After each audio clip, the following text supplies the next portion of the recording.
BJP के लोग तो देखिए झूठ बोलने में एक्सपर्ट। क्या देश में तानाशाही राज चल रहा है? कांग्रेस को मारने की कोशिश की जा रही है, पर कांग्रेस वो पार्टी है जिसने स्वतंत्रता के बाद में इस नए भारत को बनाया है, और ये पार्टी कभी मर नहीं सकती। ये हमेशा से लोगों के लिए लड़ी है, अधिकारों के लिए लड़ी है। हाथ कंगन को आरसी क्या, पढ़े लिखे को फारसी क्या। इलेक्शन कमीशन ने तो ये कह दिया हम किसी का वोट काट रहे हैं तो हमें उसका कारण बताने की आवश्यकता नहीं है। इससे ज़्यादा गैर जिम्मेदाराना बयान क्या होगा। कुछ लोगों का कहना है कांग्रेस मरी हुई थी, कुछ मुद्दे नहीं तो इसलिए ये मुद्दा लेकर आ गए बीजेपी। कांग्रेस की ये ताकत है, लोग कहते हैं, शायद कुछ लोग कहते हैं कमी है। कांग्रेस की ताकत है कि कांग्रेस हमेशा सच्चाई पे रहती है, भले ही कुछ नुकसान उसका भुगतना पड़े। बीजेपी के लोगों का कहना है कि बिहार में कांग्रेस कमजोर है, इसलिए ये मुद्दा छिड़ा है। जैसा राहुल गांधी जी ने कहा कि अब ये जन आंदोलन बन चुका है और लोगों को लग रहा है उनके वोटों को मिसयूज़ किया जा रहा है। जो लोग वोट देने के लिए लायक हैं उन लोगों के नाम हटाए जा रहे हैं और लोगों को 124 साल का दिखाकर उनसे वोट दिलवाए जा रहे हैं। 12 साल से जो सरकार है वो चोरी की सरकार है। जो सरकार ऊपर बैठ के वोट की चोरी हो रही है, उनके अधिकारों का हनन कर रही है, वो कभी भी उन्हें सुख सुविधाएं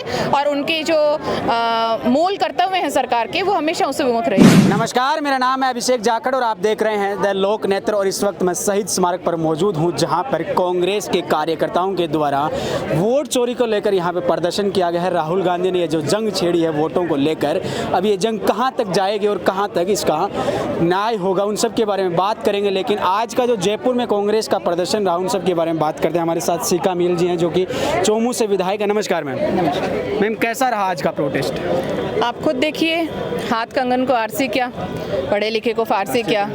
तो जो जनता है उसमें बहुत आक्रोश है।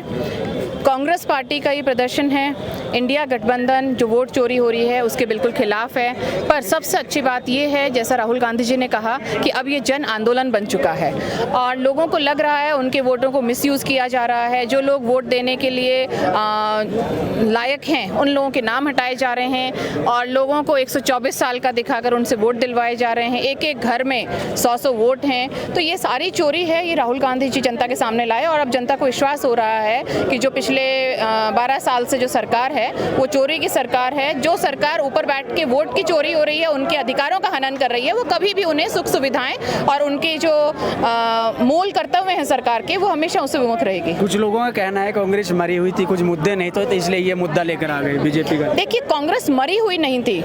वोटों को काट कर जिस तरह से अब SIR को कुछ ऐसे स्टेट्स में लाया जा रहा है, पहले जहां पर कांग्रेस का बाहुल्य है वहां पर ये नई अपनी तकनीकें अपना रहे हैं और जगह पे नए खुद के वोट जोड़ रहे हैं। जहां पे कांग्रेस का ज़्यादा लोगों में उत्साह रहता है, वहां पे उनके वोट काटने की इनकी तरफ से कोशिश की जा रही है। तो कांग्रेस को मारने की कोशिश की जा रही है, पर कांग्रेस वो पार्टी है जिसने स्वतंत्रता के बाद में इस नए भारत को बनाया है और ये पार्टी कभी मर नहीं सकती। ये हमेशा से लोगों के लिए लड़ी है, अधिकारों के लिए लड़ी है और आगे भी लड़ती रहेगी। इलेक्शन कमीशन की तरफ से उम्मीदें होती है कि यह तो कम से कम न्याय करेगी, लेकिन इलेक्शन कमीशन की साइट भी चलते चलते बंद हो जाती है जब डाटा चेक करने की बारी आती है। तो आप न्यायपालिका को देखें, आप मीडिया को देखें। आप तो एक खुद मीडिया बंधु हैं, कुछ मीडिया बंधु हैं जो आज भी अपनी जगह पर सही बात को रखते हैं और उसी तरीके से अगर हम देखें न्यायपालिका उसी का भाग हो गया है। तो इलेक्शन कमीशन ने तो ये कह दिया हम किसी का वोट काट रहे हैं तो हमें उसका कारण बताने की आवश्यकता नहीं है। इससे ज़्यादा गैर जिम्मेदाराना बयान क्या होगा।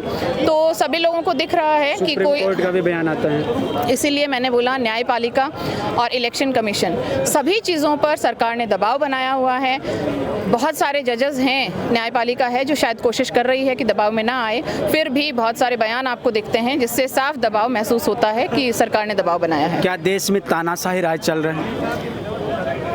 तानाशाही राज क्या चल रहा है ये तो शायद आपको समझ आ रही है कि चल रहा है। जब वोट काट कर, वोट चोरी कर इस तरह से सरकार बनाई जा रही है तो डेफिनेटली हम तानाशाही में हैं और पूरी तरह से तानाशाही की दिशा में जा रहे हैं। और कांग्रेस पार्टी है, अब भी कांग्रेस पार्टी है जो लोगों के हितों के लिए लड़ेगी और इस तानाशाही से लोगों को मुक्ति दिलाएगी। लेकिन कुछ घंटों तक आंदोलन करके कब तक लड़ोगे? ये तो एक सांकेतिक आंदोलन है।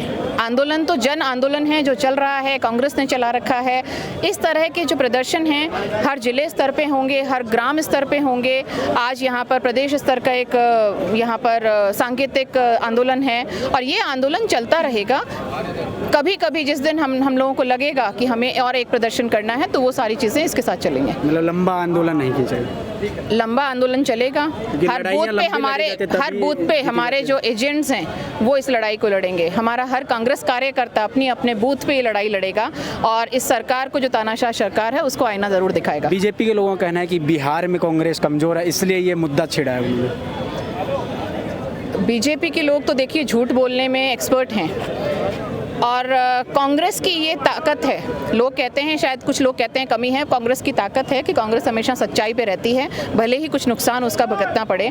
और अब बीजेपी का अगर देखें, वीडियोस भी आए हैं, आपने देखा है किस तरह से BLOs वहाँ पे बिल्कुल बेईमानी से लोगों के वोटों को काट छाँट कर रहे हैं। तो ये सारी चीज़ बीजेपी का एक्सपोज हो गई है, इसलिए नए नए वो लोग अपने आर्गूमेंट्स ला रहे हैं कि कांग्रेस कमज़ोर है। जी शुक्रिया। तो ये थे सीकामेल बराला जी, जो कि चौमू से विधायक हैं, और कांग्रेस ने ये जंग छेड़ दी है वोट चोरी को लेकर। अब ये देखना दिलचस्प होगा कि ये वोट चोरी को लेकर ये जंग कहाँ तक जाएगी। राहुल गांधी ने इसकी शुरुआत की प्रेस कॉन्फ्रेंस करके, अब आगे क्या रणनीति रहेगी, तब तक के लिए मुझे दीजिए इजाज़त। नमस्कार, फिर मिलते हैं किसी न किसी नए वीडियो में। जय हिंद, जय भारत।